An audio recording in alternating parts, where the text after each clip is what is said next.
ঘরে এসেও আমি ঘরটাকে ভালো করে গুছাতে পারিনি, আমার অনেক দিন লেগে গেছে। তো সে যাই হোক, তো অবশেষে করিয়ে নিয়েছি সব কাজ। সো হ্যালো এভরিওয়ান, আমি সুমা। তোমরা সবাই কেমন আছো? আশা করছি সবাই খুব ভালো আছো। আমি এখন অল্প ভালো আছি, কারণ কদিন আমি ভালো ছিলাম না, কারণ আমার পাপার শরীরটা তো খারাপ, সবাই জানো তোমরা। আর এদিকে এখন অল্প ভালো হয়েছে পাপা।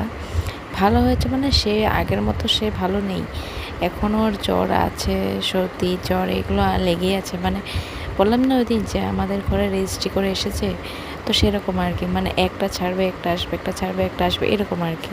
আজকে জ্বর হলে কালকে সর্দি কাশি, মানে পেট ব্যথা মাথা ব্যথা একটার পর একটা লেগেই আছে। আর এখন একটা কি হয়েছে, পাপার আর জ্বরটা ছাড়ছিল না, তার একটা কারণ ছিল। কারণ ওর বুকের মধ্যে একটা কি জানি ফোড়ায় বলে এটাকে, না কি বলবো, গরম গুটিয়ে বলবো, কিছু বুঝতে পারছি না, সেরকম একটা হয়ে আছে। তো সেটার জন্য জ্বরটা কমছিল না, মানে ওষুধ খেলে আবার কমছে, তারপরে ঘন্টাখানেক পরে আবার উঠে গেছে জ্বর। এরকম মানে কটা দিন যা পরিমাণ মানে অবস্থা খারাপ হয়েছে আমার বাবার বলার মতো নেই। কান্না করতেই থাকে, সারাদিন কান্না করতে থাকে। শরীরে যদি শান্তি না থাকে তখন তো খেলতেও ইচ্ছা করে না। আর সত্যি বলছে, আমার বাবা যদি শরীরটা ভালো থাকে ও এনি টাইম খেলতে থাকে, কোনো জ্বালাতন করে না ও।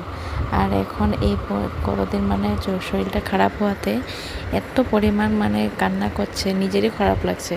তাই আমি সব কাজ বাদ দিয়ে ওকে নিয়ে সারাদিন বসে থাকি, কারণ ও এখন খালি